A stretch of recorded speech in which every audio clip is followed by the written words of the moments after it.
Hello నమస్తే star spy news కి స్వాగతం సుస్వాగతం నేను మీ భవ్య ఈ రోజు ముఖ్యాంశాలు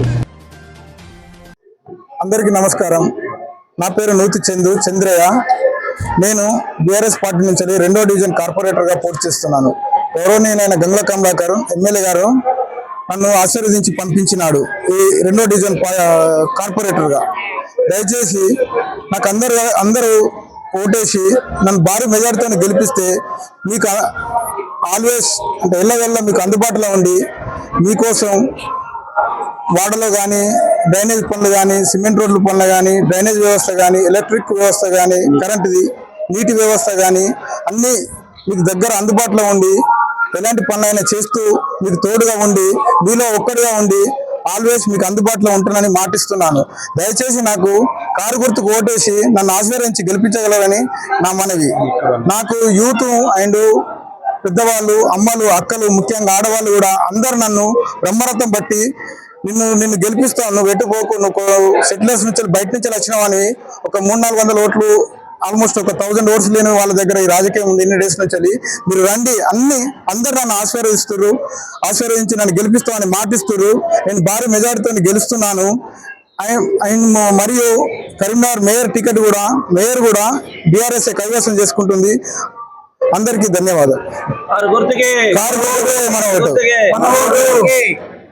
వాస్తవంగా నేను ఈ మధ్యలో ప్రతి రోడ్డు ప్రతి వాడ చూసినాను, ప్రతి గల్లీకి వెళ్ళిన రెండో డివిజన్ లా వాస్తవంగా రోడ్లు లేవు, డ్రైనేజ్ వ్యవస్థ బాగాలేదు, నీటి వ్యవస్థ బాగాలేదు, ఒక్కొక్కరు చాలా దారుణంగా బాధపడుతున్నారు. నేను చూసిన అసలు ఎలాంటి రోడ్లు కాలేదు. అదే పక్కన థర్డ్ డివిజన్ కానీ ఇంకా వేరే అదర్ డివిజన్ చూస్తే ప్రతి వాడకు సిమెంట్ రోడ్ ఉన్నది.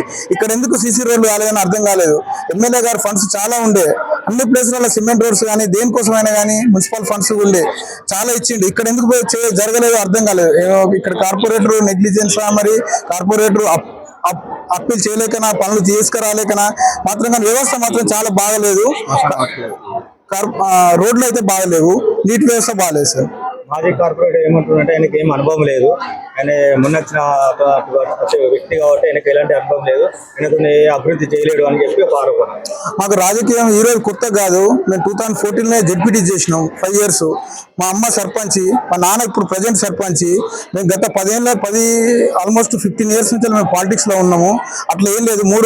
ఇప్పటివరకు 4 ఎలక్షన్లు మా ఇంట్లోకి గెలిచి వచ్చినాం. ఏ రోజు కూడా మేము అందరికి ప్రజలకు అందుబాటులో ఉండి అన్ని పనులు చేస్తున్నాం. అది చాలా తప్పు. ఇప్పుడు కూడా నన్ను అందరు ప్రజలు కూడా నన్ను సొంతంగా ఎందుకు ఆదరిస్తున్నారో మీరు కూడా తెలుసుకోవచ్చు. వాళ్ళు ఎవరో అన్నారు, ఒక్కరి మాట కాదు పట్టించుకోవాల్సిన అవసరం లేదు. జనరల్ గా మీరు బయటకు వెళ్ళి ప్రజలను అడగండి, చందు ఓకేనా కాదా, చేస్తాడా లేదా, అలా నమ్మించి నేను వాళ్ళతో అందరికీ తోడుకుంటాను భరోసా ఇచ్చి, యువతకు మాత్రం ముఖ్యంగా వాళ్ళ కోసం నేను ఏదైనా చేస్తా, వాళ్ళకి ఆల్వేస్ అందుబాటులో ఉంటానని మాట ఇచ్చినాను. మరియు ఇంకొక విషయం, తేరటపల్లెకు శ్మశాన వాటిక లేదు. నేను గెలిచినాక ఎట్టి పరిస్థితుల్లో ఒక శ్మశాన వాటిక ఖచ్చితంగా తీసుకొస్తానని.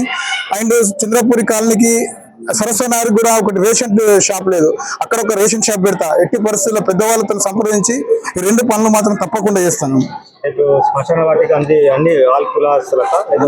అన్ని మతాలకు ఎక్కడన్నా గవర్నమెంట్ భూమి చూసి దొరకబట్టేసి మాట్లాడి పెద్దలను ఒప్పించి అది ఏదైనా చేయడానికి నేను ప్రయత్నం చేస్తాను తప్పకుండా. డైరెక్ట్ డివిజన్ ప్రజలందరికీ డైరెక్ట్ కాల్ చేయొచ్చు. అందరు నా డివిజన్ ప్రజలకు అందరికీ ఒకటి మధ్యలో చాలా జరుగుతుంది.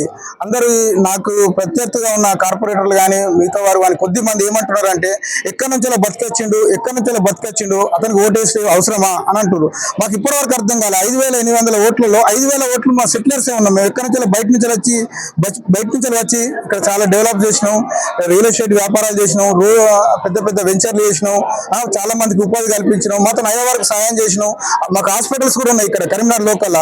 ఎంతో మందికి మేము సహాయం కూడా చేసినాం. ఎవరైనా హాస్పిటల్ బిల్స్ విషయంలో కానీ ఏ విషయంలో కానీ ఎంత వీలైతే అంత తగ్గించి ఎంతో కొంతమంది చాలా మంది మాత్రం బెనిఫిట్ అయ్యే ఉన్నారు. కానీ ఇప్పటికి కూడా ఎక్కడి నుంచో బతకొచ్చారు అంటే ఎక్కడి నుంచో బతకొచ్చిన వాళ్ళని ఓట్లు అడగాల్సిన అవసరం ఏముంది వీళ్ళకు? ఇప్పటివరకు మాకు అది అర్థం అవుతలేదు. ఈసారి మేము ఎక్కడి నుంచో బతకొచ్చినా ఏంటో మేము అందరికి చూపిస్తాం. మా అలాగనే సేమ్ అంతే కసితోని వాళ్ళందరికీ నేను దగ్గరుండి అన్ని పనులు చేసి అన్ని వేళలా వాళ్ళకి అందుబాటులో ఉండి వాళ్ళకు సహాయంగా నేను ఉండి ప్రభుత్వ పథకాలను అన్ని వాళ్ళ దగ్గర చేకూరుస్తాను.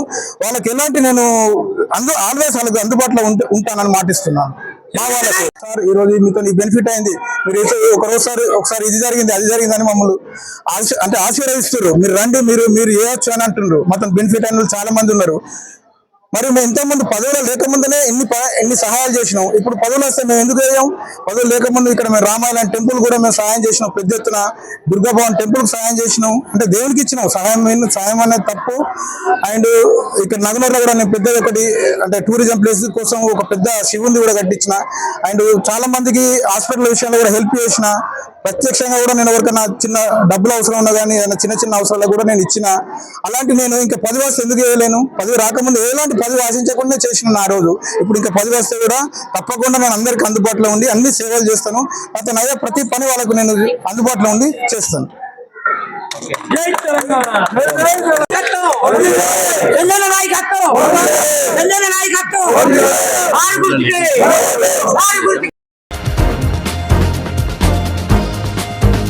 Once a spy, always a spy.